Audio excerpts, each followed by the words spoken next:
First contact in the junkyard. The warning klaxon jolted Sarah Chen awake, its harsh buzz cutting through the perpetual hum of Nova Echo's ionosphere.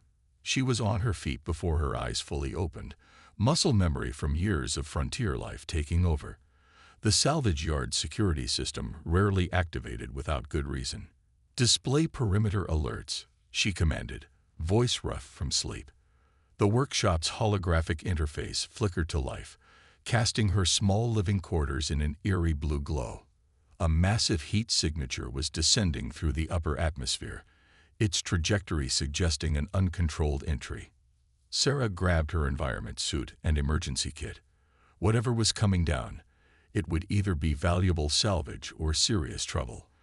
On Nova Echo, the two often went hand in hand. "Tech analysis," she asked, sealing her suit's collar with practiced efficiency. "Unknown configuration." The AI responded. "Hull composition contains elements not present in database. Caution advised." Sarah snorted. "When isn't it?" She paused at her weapon locker, considering, then grabbed both her plasma cutter and defensive pistol. The frontier had taught her to hope for the best, but prepare for the worst. The ground trembled as she stepped outside, the impact sending vibrations through her boots. Nova Echo's thin atmosphere painted the sky in perpetual purples and greens, but now those colors were interrupted by a streak of fire. The object, definitely a ship, she could see now, was coming down hard about 2 kilometers from her compound. Sarah jumped onto her hoverbike, the ancient machine protesting briefly before lurching into motion. The bike's headlamp cut through the pre-dawn gloom as she raced toward the impact site, following the trail of debris. Whatever this ship was, it hadn't made a gentle landing. The crash site came into view, and Sarah felt her breath catch. The vessel before her defied conventional spaceship design.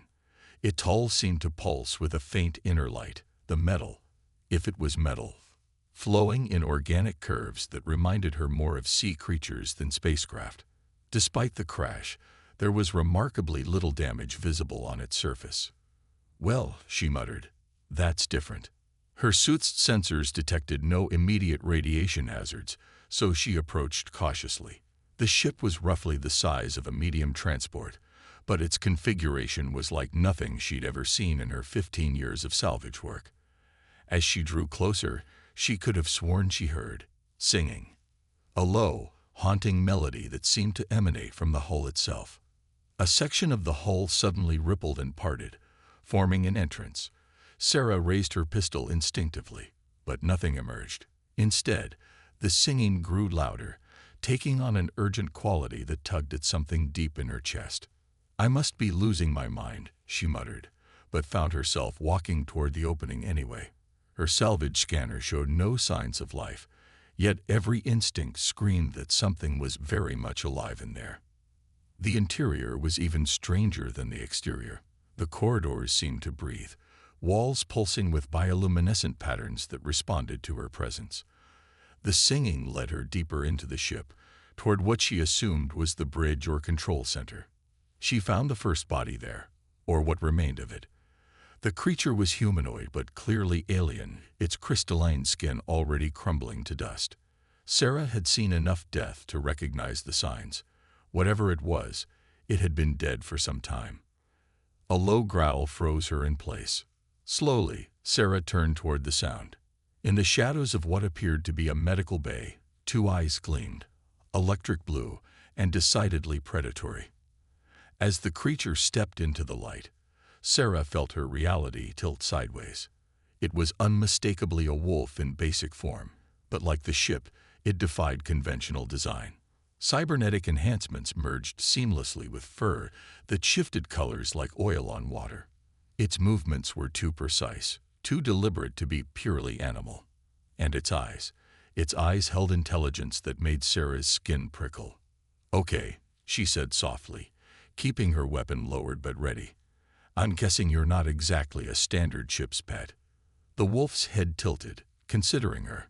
Then, to her absolute shock, it responded, not in words, but in a burst of images and emotions that flooded her mind. Pain/fear/urgency/hope crashed through her consciousness like a tidal wave. Sarah staggered, catching herself against a wall that felt disturbingly warm and alive under her gloved hand. As her vision cleared, she saw the wolf had moved closer, its cybernetic components humming softly. A holographic display sprang to life between them, showing what appeared to be medical data. And it wasn't good. "You're dying," Sarah realized, reading the universal signs of system failure. "Both you and the ship, you're connected somehow." The wolf's confirmation came as another gentle mental brush, less overwhelming this time. It moved to the crystalline alien's remains, nosing them gently before looking back at Sarah with an unmistakable plea in its eyes. Sarah ran a hand through her short black hair, mind racing. The sun would be up soon, and Nova Echo's brutal day cycle would make any recovery work nearly impossible. She had maybe 4 hours before she'd need to shelter from the radiation. The smart play would be to seal the ship and come back better prepared. But the wolf's eyes held her, and Sarah felt the weight of history pressing down. She was looking at technology far beyond humanity's current understanding, at a being that defied classification, and it was asking for her help. "This is probably going to get me killed," she sighed. "Or worse, bankrupt. But I've never been good at walking away from a puzzle." She activated her suit's enhanced computing mode. "Show me what's wrong. Let's see if human ingenuity can help where advanced alien tech failed." The wolf's tail gave a single wag, and the ship's lights brightened perceptibly. As displays sprang to life around them, Sarah realized she had just volunteered herself for something far bigger than routine salvage work. She just hoped she'd live long enough to figure out exactly what that was. Examining the nearest console, she muttered her personal mantra. "Every problem has a solution. You just have to take it apart enough times to find it." The wolf made a sound suspiciously like a snort, and Sarah smiled despite herself. "Oh, you think that's funny? Just wait until you see how we fix things out here on the frontier. It ain't pretty, but it works." As she spoke, her scanner began analyzing the ship's systems, and Sarah settled in for what promised to be the most interesting repair job of her career. The sun crept toward the horizon, painting Nova Echo's sky in bands of radiation-charged color, while below, human and alien began their unlikely collaboration. Sarah had no way of knowing she had just become part of an ancient conflict, one that would challenge everything she thought she knew about life, technology, and humanity's place in the galaxy. But as she looked at the magnificent creature watching her with those impossible blue eyes, she knew one thing for certain. Her life would never be the same. The living ship. Sarah's fingers flew across the holographic interface, her mind struggling to process what the diagnostic scans were telling her. After 3 days of working on the alien vessel, she was no longer sure where mechanical engineering ended and biology began. "This shouldn't be possible," she muttered, watching as the ship's hull automatically repaired a small breach she'd accidentally created. The material flowed like liquid metal before hardening into seamless perfection. The wolf, whom she'd started calling Atlas after the ancient Earth myth, sat watching her with those unnervingly intelligent eyes. "Your ship isn't just a ship, is it?" she asked, not really expecting an answer. "It's alive. Some kind of biomechanical hybrid." Atlas's response came as a series of images. A vast space station orbiting a dying star, chambers filled with growing vessels, each one cultivated rather than constructed. Sarah saw generations of the wolf's people, the Guardians, as she'd come to think of them, bonding with their living ships, forming a symbiotic relationship that transcended normal pilot-vessel interactions. "That's why you're both dying," Sarah realized. "The ship isn't just your transport, it's part of you." She checked the medical readouts again, noting how Atlas's vital signs mirrored the ship's degrading systems. But why come here? "This is about the last place in the galaxy I'd expect to find advanced biotech." The next mental transmission nearly brought her to her knees. Images of destruction, of vast armadas burning worlds, of an relentless enemy that consumed technology and biology alike. The Harvesters, as Atlas's people called them, were drawn to advanced civilizations like moths to flame. Only by hiding in the technological backwaters of the galaxy could Atlas hope to survive. And that's why the ship crashed, Sarah said, piecing it together. You deliberately sought out a low-tech world, hoping they wouldn't follow. But the damage was already done. Atlas nodded, a gesture he picked up from her. The Wolf's cybernetic components whirred as he moved closer, bringing up a new holographic display. It showed the ship's core systems, particularly the failing biological components that kept both Vessel and Guardian alive. Sarah studied the readouts, her mind already racing through possible solutions. The technology was far beyond her understanding. But the underlying principles weren't entirely alien. Life support was life support, whether it was keeping a human breathing or sustaining a biotechnological marvel. Okay, let's think this through, she said, pacing the bridge. Your ship's biological systems are failing because they can't maintain the proper energy balance. It's like, she snapped her fingers, it's like a massive autoimmune response. The mechanical systems are fighting the biological ones. Atlas's tail wagged slightly, another learned gesture, confirming her theory. Sarah pulled up her own diagnostic tools, basic as they were compared to the ship's technology. The solution isn't to fix the advanced stuff. That's probably what your people tried, right? Treating the symptoms instead of the cause. She pointed to her readouts. But look here. The base cellular structure is still intact. If we can stabilize that, give the biological systems a chance to reset. She trailed off as Atlas pressed against her side, sharing another vision. This time, she saw herself through his eyes, a primitive being by his people's standards, but one whose very technological limitations might offer a perspective they'd never considered. Don't get too excited, she warned. This is still probably impossible. But, she grinned, impossible just means nobody's been stubborn enough to figure it out yet. Over the next several hours, Sarah rigged up what she privately thought of as life support for the ship itself. She reproposed her salvage yard's atmospheric processors, using them to create a carefully controlled environment around the vessel. It wasn't elegant. Tubes and cables snaked everywhere, connecting to jury-rigged interfaces, but it seemed to be working. The trick, she explained to Atlas as they watched the ship's vital signs slowly stabilize, is to think simple. Your people's technology is amazing, but sometimes you need to step back to basics. Like treating hypothermia, you don't start with advanced medications. You just warm the patient up slowly. Atlas's next mental transmission carried a distinctly amused tone, along with what felt like grudging respect. Sarah was learning to interpret these communications better, though they still left her with a headache. Yeah. Laugh it up, she muttered. Let's see how you like it when I have to restart your core systems. Ever heard of percussive maintenance? No, you're in for a treat. A warning alarm cut through their banter. Sarah rushed to the nearest console, cursing as she read the display. We've got company.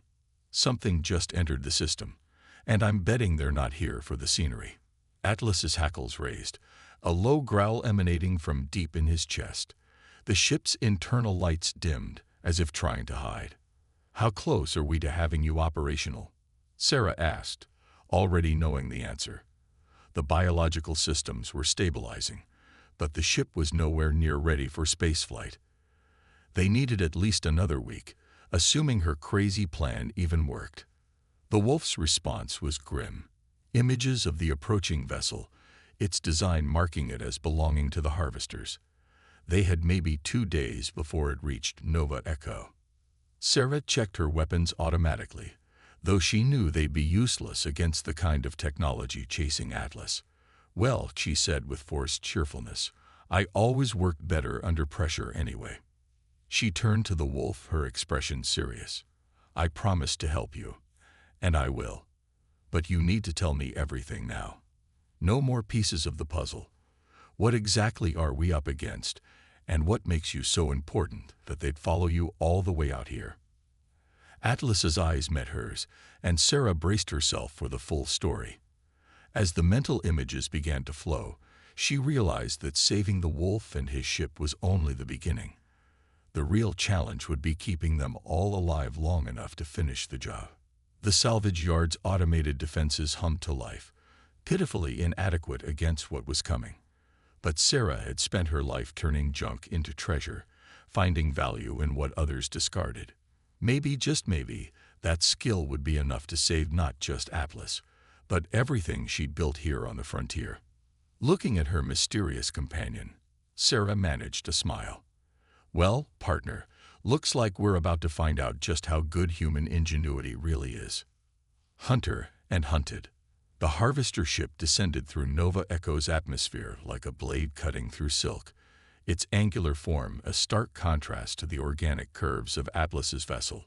Sarah watched its approach from her workshop's observation dome, her hand resting on the wolf's cybernetic-enhanced shoulder.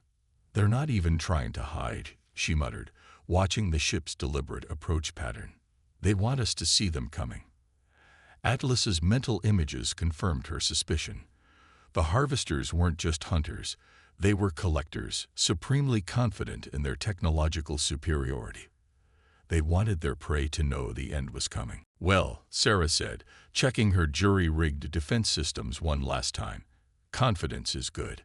Makes people sloppy." She turned to the wolf. "You're sure about what's in that data core they're after?" The response came in a flood of images, genetic sequences, biomechanical blueprints, and something far more precious, the complete neural patterns of Atlas's entire species, the last survivors of a civilization that had learned to merge consciousness with technology, preserving their essence even as their physical forms failed. "A backup of an entire species," Sarah breathed. "No wonder they're so determined to find you." She learned that the harvesters didn't just destroy advanced civilizations, they consumed them, adding their technological and biological distinctiveness to their own. Atlas people represented the ultimate prize. The proximity alarm blared, and Sarah sprinted to her control station. "Showtime. Remember the plan. We just have to keep them busy long enough for the ship's biosystems to finish regenerating." Atlas growled in agreement, taking position near the workshop's main entrance. The wolf's cybernetic components hummed with ready power weapon systems that Sarah had helped repair, now fully operational. The harvester ship landed with precise efficiency, its hull plates shifting to reveal heavily armed figures that looked almost human, until you noticed the mechanical components seamlessly integrated into their flesh. Their leader stepped forward, voice emanating from multiple speakers simultaneously. "Surrender the Guardian vessel," it announced in perfect galactic standard. "Resistance is inefficient." Sarah activated her workshop's external comm. "This is a registered salvage operation under Frontier Code 447. The vessel you're referring to is my legal property. Any attempt to seize it will be met with legitimate defensive force." A pause. Then, "Your legal constructs are irrelevant. The technology must be preserved. You will comply or be eliminated." "Yeah," Sarah muttered to Atlas. "Didn't think that would work." Louder, she added, "Come and get it." The harvesters advanced with mechanical precision, right into Sarah's first trap. The salvage yard's seemingly random piles of junk erupted with electromagnetic pulses, targeting the invaders' cybernetic components. Two dropped immediately, their systems overloaded. "Primitive but effective," the leader commented, unfazed. "Adaptation in progress." Sarah was already moving to Phase 2. She'd spent years collecting technology from across the galaxy, and while none of it matched the harvester's sophistication, quantity had a quality all its own. Automated defense turrets emerged from hidden compartments. Salvaged combat drones lifted off from concealed hangars, and the very ground began to shift as buried machinery came to life. The battle that followed was unlike anything in Sarah's experience. The harvesters adapted to each new threat with terrifying speed, but Sarah had learned a few tricks about adaptation herself. She kept changing tactics, never using the same defense twice, forcing them to constantly reallocate resources. Atlas fought at her side, his cybernetic weapons proving surprisingly effective against the invaders. Together, they fell into an instinctive rhythm. Sarah providing distractions and opportunities, Atlas striking with precise devastation. But it wasn't enough. The harvesters kept coming, their fallen comrades simply raw material for those still advancing. Sarah's defenses were being systematically dismantled, and her workshop's shields were failing. "Time check," she shouted to Atlas as they retreated to a fallback position. The Wolf's response showed the ship's biosystems at 89% regeneration. Not enough. They needed at least 95% for a safe launch. "Okay, new plan," Sarah said, her mind racing. "We can't beat them with technology. They'll just adapt. But they're so focused on technological superiority, they might have a blind spot." She pointed to a massive pile of apparently worthless scrap near the workshop. "Remember how I said sometimes you have to think simple?" Atlas's mental touch carried confusion, then understanding as Sarah explained her idea. It was dangerous, primitive, and probably stupid, which meant the harvesters would never expect it. "Ready?" Sarah asked, fingers flying over her control panel. Atlas bumped his head against her hip, their own private gesture of agreement. Sarah took a deep breath, then triggered her last resort. The scrap pile, carefully arranged over months and saturated with volatile chemicals, exploded. Not with electric fury or technological precision, but with good old-fashioned fire and concussive force. The blast caught the harvesters mid-adaptation, their systems optimized for electronic warfare rather than physical trauma. The explosion also collapsed part of the workshop's outer wall, but that was part of the plan. As smoke and debris filled the air, Sarah and Atlas sprinted for the ship, using the chaos as cover.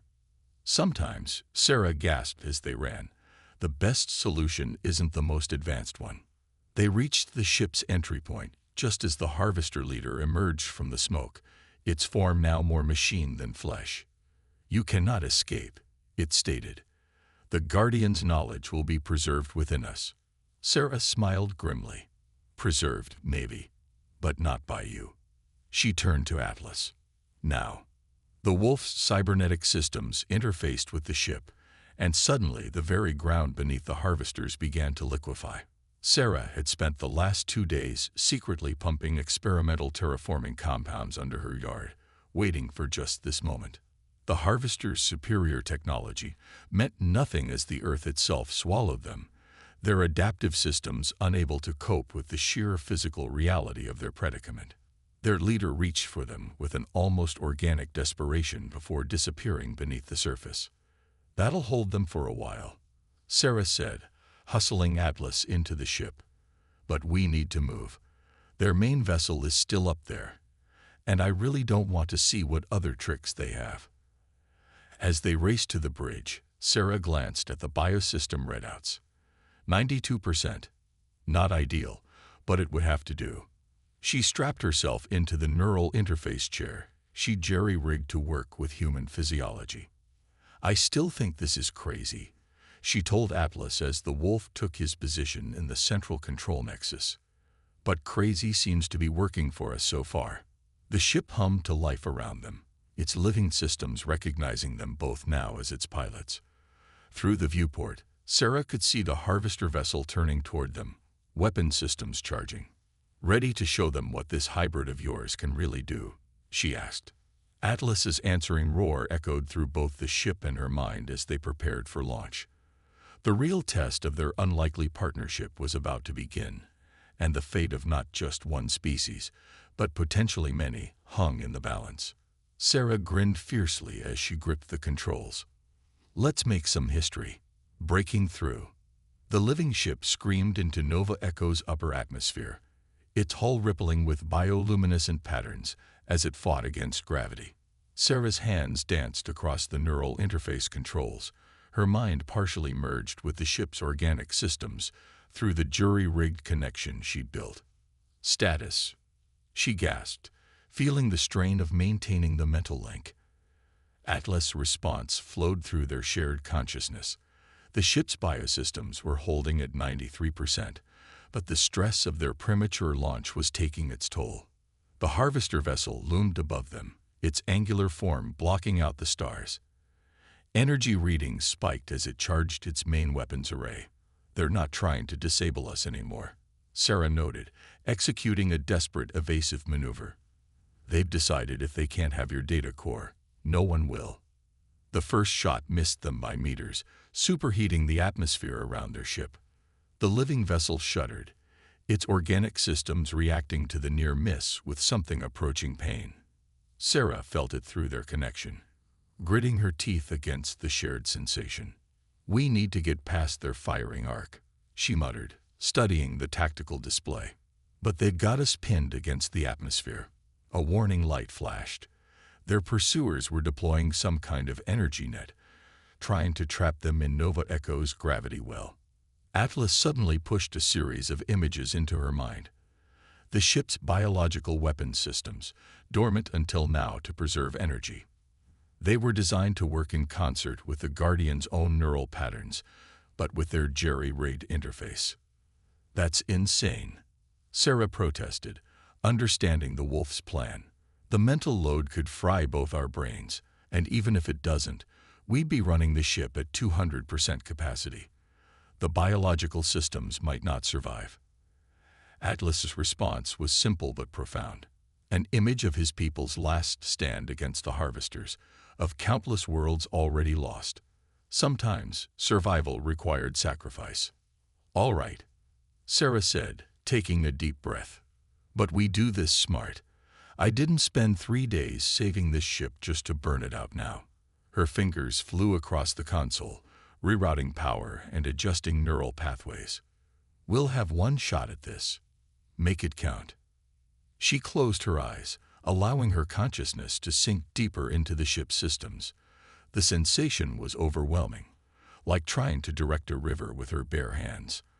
Atlas' presence anchored her, their minds working in parallel to control the vast biological computer that was as much organism as vessel. The harvester ship fired again, but this time they were ready. The living ship's hull rippled, producing counter-frequencies that dispersed the energy beam. At the same time, bioorganic weapons pods emerged from hidden chambers, their design unlike anything in human space. "Let's show them what happens when biology and technology work together instead of trying to consume each other," Sarah said through clenched teeth. The weapons fired, not energy beams or conventional projectiles, but something between the two. Strands of living light that sought out the harvester vessel's weak points with almost predatory intelligence. Where they struck, the enemy ship's hull began to transform, organic corruption spreading through its mechanical systems. The harvesters responded with brutal efficiency, severing entire sections of their own vessel to stop the spread. But that was exactly what Sarah had been counting on. "They're so afraid of biological contamination," she gasped, fighting to maintain the neural connection. "They'll cripple themselves to avoid it." "Now," Atlas howled, the sound resonating through ship and crew alike. The living vessel's engines pulsed with renewed power as they shot through the gap in the harvester's defenses. Stars streaked past as they accelerated to full speed, pushing the newly healed biological systems to their limit. But their enemies weren't finished. The harvester ship, though damaged, launched a swarm of pursuit craft. Each one was smaller than their vessel, but packed with enough firepower to reduce them to atoms. "No time to fight them all," Sarah said, checking their power reserves. "We need a blind jump." Atlas's alarm rippled through their connection. Blind jumps, entering hyperspace without a plotted course, were suicidal under normal circumstances, with their ship's systems already strained. "Trust me," Sarah insisted. "Your ship isn't just machinery, remember. It's alive. And living things can do something machines can't. They can adapt." She pulled up the navigational controls. "We don't need to plot a perfect course. We just need to give the ship a direction, and let its instincts do the rest." The pursuing craft were closing fast, their weapons fire filling space around them. Sarah could feel the ship's pain through their connection, its biological systems struggling to maintain integrity. With a final shared look between human and Guardian, they'd made their choice. Sarah released all the safety protocols she built into their interface, allowing the ship's consciousness to fully merge with their own. The sensation was indescribable, like being simultaneously everywhere and nowhere within the vessel's systems. Through their expanded awareness, they could feel the quantum fluctuations of nearby space, sense the currents of dark energy that flowed between the stars. The ship wasn't just jumping blind. It was feeling its way through the fabric of space-time itself. Reality twisted around them. As they entered hyperspace, the pursuing craft tried to follow, but without the ability to navigate by instinct, they were forced to stick to conventional jump protocols. In the chaos of uncharted space, that would be their undoing. When they finally emerged from hyperspace hours later, they were in a system Sarah didn't recognize. The ship's biological systems were strained but intact, adapting to the stress in ways no purely mechanical vessel could have managed. "Well," Sarah said, slowly withdrawing from the deep neural connection, "that's one way to test the repairs." Her hands were shaking as she ran a system diagnostic. "How are you holding up?" Atlas's response was weak but positive. The wolf padded over to her station, resting his head on her lap, as they both recovered from the intense mental joining.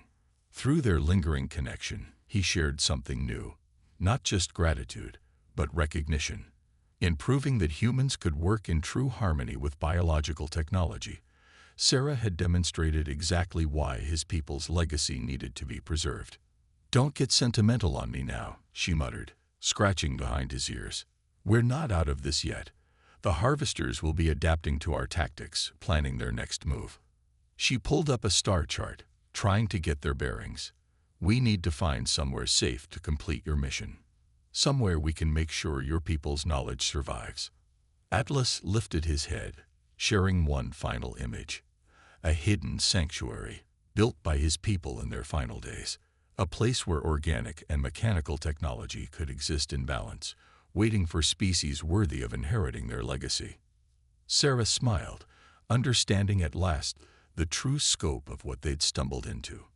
"Well then, partner, let's make sure we get there in one piece. The universe just got a lot more interesting." The living ship hummed around them, its systems already healing and adapting. As they plotted their next move, Sarah realized that she'd found something she never knew she was looking for: a purpose bigger than survival, and a partnership that transcended species. The real adventure was just beginning. Legacy of Two Worlds. The sanctuary moon hung in space like a jewel, its surface a mesmerizing swirl of blues and greens, unlike anything Sarah had seen before. After 2 weeks of carefully plotted jumps to throw off pursuit, they'd finally reached their destination. The living ship's biosystems had not only recovered but grown stronger, adapting to incorporate some of Sarah's jury-rigged improvements into its cellular structure. "Your people built this?" she asked, watching the moon's defense systems scan their vessel. Arrays of organic satellites orbited the small world, their forms reminiscent of massive sea creatures swimming through space. Atlas' response came with a tinge of melancholy. This was one of the last projects his species had completed before the harvesters found their homeworld. A perfect fusion of natural and artificial evolution, created to preserve their legacy until the galaxy was ready for it. The defense grid recognized Atlas's neural signature, creating a gap in the protective field around the moon. As they descended through the atmosphere, Sarah gasped. The entire surface was one vast biological computer, cities and data centers grown rather than built, pulsing with the same bioluminescent patterns as their ship. "It's beautiful," she whispered. "All this time, it's just been waiting here, maintaining itself, evolving." Her words trailed off as proximity alarms screamed to life. Multiple ships were emerging from hyperspace. The harvester fleet had found them. "Of course they did," Sarah muttered, bringing weapons online. "They've been hurting us, haven't they? Pushing us to lead them right here." She glanced at Atlas. "This was never just about the data core in your ship. They wanted to find the sanctuary." The Wolf's confirmation came with a strategic overlay. 7 harvester capital ships, each launching swarms of smaller craft. But Atlas's mental transmission carried something else. Not defeat, but grim satisfaction. The sanctuary had defenses of its own, waiting to be awakened. "You sneaky wolf," Sarah grinned, understanding dawning. "This isn't a trap for us. It's a trap for them." She studied the tactical display. "But we need to keep them occupied while the defense grid powers up." Ideas. Atlas's response was immediate. An image of their ship's weapon systems, now evolved beyond their original specifications, thanks to Sarah's unorthodox repairs. The biological weapons that had proved so effective. Sarah understood. The Harvesters sought to consume advancement. The Guardians had created a way to share it. As the remaining enemy ships flowed into hyperspace, she and Atlas directed their vessel toward the sanctuary's main receiving center. The landing was unlike anything in human experience. The very ground reached up to welcome them, the ship merging temporarily with the living structure around it. As they stepped onto the sanctuary's surface, Sarah felt the vast intelligence that permeated every molecule of the moon studying them. "So what now?" she asked, watching Atlas pad toward a central spire that pulsed with internal light. "We just upload your people's knowledge and hope humanity is ready for it." Atlas's response was more complex, an image of Sarah herself, working with both primitive and advanced technology, finding solutions that neither human nor Guardian would have conceived alone. The sanctuary had already judged humanity, through her, and found them worthy not of receiving the knowledge, but of helping to protect it. "You want a partnership," Sarah realized, "not just between you and me, but between our species, humanity's adaptability and innovation, combined with your people's biotechnological advancement." She grinned. "The Harvesters aren't going to like that very much." The wolf's answering growl carried a distinct note of satisfaction. As they approached the spire, its surface rippled, revealing an interface that was neither purely organic nor mechanical. Sarah placed her hand on it as Atlas pressed his head against the other side. Energy surged through the sanctuary, and Sarah saw the future unfold in her mind. Humanity learning to work with living technology rather than trying to control it. A new kind of civilization emerging that could stand against the Harvesters not through superior force, but through superior cooperation. "You know," she said as the upload completed, "my salvage yard is going to need a pretty major renovation after all this. And someone needs to stay here to help protect this place, teach others what we've learned." Atlas bumped his head against her hip, their gesture of agreement. Through their connection, she felt his contentment. They had found something neither species had expected, a way forward that didn't require one kind of life to dominate another. The sanctuary hummed around them, its defenses now fully awake and watching the stars. Sarah knew the Harvesters would return, probably with new adaptations and tactics. But that was tomorrow's problem. For now, she had a moon-sized computer to explore, a civilization's worth of knowledge to help protect, and a cybernetic wolf who needed someone to scratch behind his ears. "Come on, partner," she said, starting toward the nearest structure.